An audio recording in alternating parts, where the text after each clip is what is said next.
Nag-aabang ka ng bagong budget gaming PC, no? Wala tayo niyan. Hindi kasi masyadong reasonable ngayon yung mga budget gaming PC, lalo na pagka may dedicated GPU ka. Pero ngayon, ang reasonable ay itong Black Shark 4 ng Xiaomi. Okay, PKT Pips? Narinig ko kayo sa Facebook post namin. Binasa ko yung mga comments nyo. Pamimigay ko to. Yes, pamimigay natin to. Basta't huwag kang mawawala hanggang dulo. Yes? Yes, sir.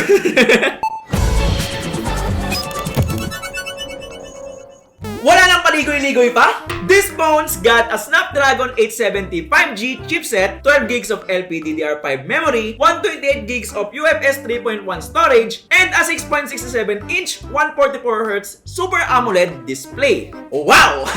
Actually, kulang pa to. Ang daming features na hindi ko nasabi pero mamaya ko na lang sasabihin. Pagdating sa kanyang design and build, boy, malusog tong phone na to. May kakapalan and bulky siya. Ngayong 2021, pagka sinabi mong gaming phone, usually merong RGB lighting design and meron ding separate displays. Pero this time, gustong makatipid-tipid sa power ni Black Shark, so they went for a passive design. Let the lights do the animation for you. Kita mo yung prismatic X design, di ba? And also, may glass back cover siya na hindi dikitin ng fingerprint. Shing! Ismadges nga lang. Kakaiba lang yung configuration ng side ports and mga buttons niya. Kasi usually sa mga phones, nasa kanan part yung volume control. Pero ito, nasa kaliwa. Kasi yung nakalagay sa kanan ay yung mas importante when it comes to gaming. This phone has a dedicated trigger buttons na sa experience ko ay talagang mas intuitive and feel na feel mo compared sa mga may capacitive touch na cellphone. Dahil doon, ganitong orientation ang recommended pag sa landscape gaming. Hindi mo matatakpan yung speakers and out of range yung fingerprint/power button. Then, pwede ka din mag-assign ng phone function sa master trigger niya. Palagi ko din siyang pinaglalaroan pagka may tumatawag sa akin, tapos pinanilig silang mga clicky sound kasi ginaganito ko palagi. Anyway, retractable yung dalawang buttons na yan, and pag hinold on mo sila ng sabay, shortcut na niyang bubuksan yung Shark Space. Ano yung Shark Space? Yan yung game organizer/optimizer nitong Black Shark series ni Xiaomi. At dito rin nako-configure yung isang feature na hindi ko sinabi kanina. Itong Super AMOLED display na to ay hindi lang battery smooth in terms of refresh rate, ito ang pinaka-responsive na screen na na-experience ko. Sobrang liwanag pa niya. Meron siyang 1,500 NITS. 1,300 lang pala. Dito mo sa Shark Space, mata-turn on yung 720Hz Super Touch Response. 720Hz? Oh, turn on na. Talagang hindi ka na magkakamali sa pagtutok mo ng skill sa Mia Legends. Talagang sure stun. Mataas ang color saturation and contrast niya, but for gaming, hindi ko gusto yung punch hole style ng selfie camera niya. Kasi automatic may blind spot ka agad kahit maliit lang. For watching Netflix naman, meron lang siyang usual issue na hindi niya supported yung latest version ni Netflix, so kailangan may download yung lumang version ng Netflix. Speaker quality, meron siyang decent sounding, but nothing special about sa stereo speakers niya. Good thing dito is meron siyang audio jack para sa mas real-time sound effects pag naglalaro ka.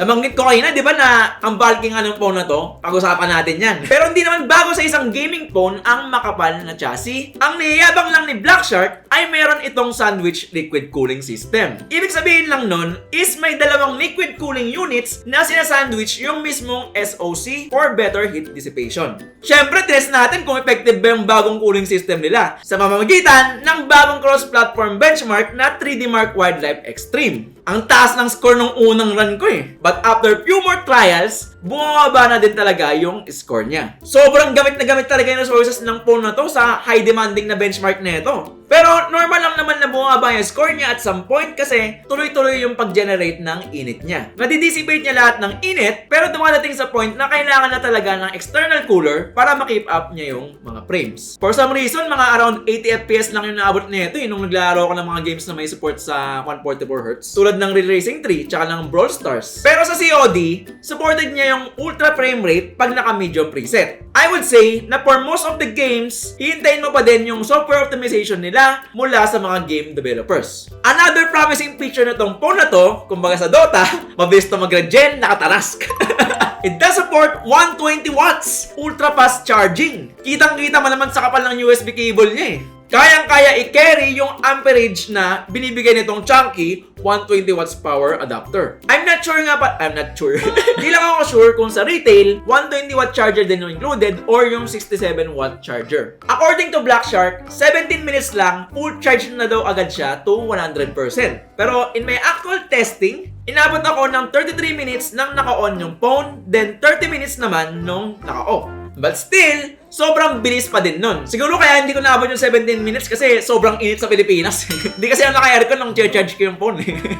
Alright, camera time! Unang hawak na Jim dito, nagulat siya.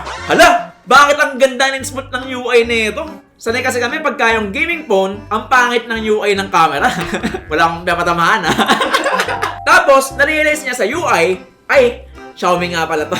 Nalimutan niya, Xiaomi nga pala may gawa na itong Black Shark. Ayan oh, pati vlog mode nila, dinala dito sa Black Shark. Anyways, decent na ang quality ng camera, 48 megapixels. Although medyo pale ang colors, mababa ang contrast, so parang hindi maganda ang AI and photo processing niya. Pero may twist dito.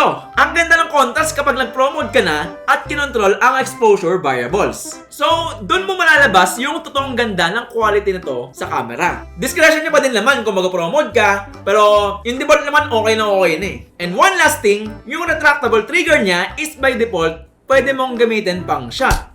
Parang inam So para ka na talagang may hawak na camera. So sa video naman, testing it sa 4K low light, maganda na yung quality and stabilization, pati yung depth sa close shot mo, ang ganda na free. Partida sa low light pa yan. Pagdating naman sa selfie camera, syempre na-testing natin yan. Tingnan natin yung resulta ha. Kita yung pimples ko. Pero maganda yung details niya. Alright, personally, itong Black Shark 4, yung pinaka-comfortable na nagamit kong gaming phone kahit sa unang gamit ko pa lang. Mataba siya, pero nakakadagdag naman yun ng grip and hindi rin gaano mainit yung back panel while gaming. Yun nga lang, mabawasan yung comfortability mo sa kanya pagka ginagamit mo siya habang nagcha-charge. Una, mararamdaman mo yung dagdag init ng 120 watts fast charge niya. Pangalawa, medyo sagabal yung nakasaksak na Type-C cable. Wala kasing secondary Type-C port dito eh. Hindi man siya yung fastest and the most powerful gaming phone, but it delivers smooth and consistent frame time. It also has the most responsive touch display na na-experience ko. Tapos, hindi ganun kataas ang price niya para sa isang phone na dedicated for gaming. Kaya, napakasulit talaga. Hindi tulad ng mga GPUs ngayon. Alright, etong Black Shark 4 ay available sa tatlong variants. Ito, 12 gigs of RAM and 128 gigs of internal storage na may presyong 29,990. Para ka nang bumili ng GTX 1660. Diba? Pwede na, no? Pero, alam ko yung gusto mo eh. Alam mo kung paano ka makakalibre. Simple lang! Once na umabot ng 2,000 likes itong video na to, pamimigay na namin tong Black Shark 4, di ba? Dininig kita sa Facebook post, di ba? Na-convince nyo ako eh. Tapos, para magkaroon kayo ng entry, mag-comment na kayo down below kung anong feature ang nagustuhan nyo sa Black Shark 4 at bakit. Pagkatapos nun, maglagay kayo ng hashtag Black Shark 4 giveaway. Again, hashtag Black Shark 4 giveaway. Ayun lang! Wala pang 10 seconds, tapos na agad. Pag umabot ng 2,000 likes to, doon na kami mamimili kung sino ang mananalo nitong Black Shark 4 gaming phone. Okay? If you want more videos like this, get subscribe, enable notifications so you won't miss another episode and giveaway. Like and i-share mo para dumami. Thank you and GG. Giveaway! Baka dislike yung 2,000 likes. Ay, 2,000 ano niya. Wag naman. May bigay tayo ng bubble wrap pag gaganon.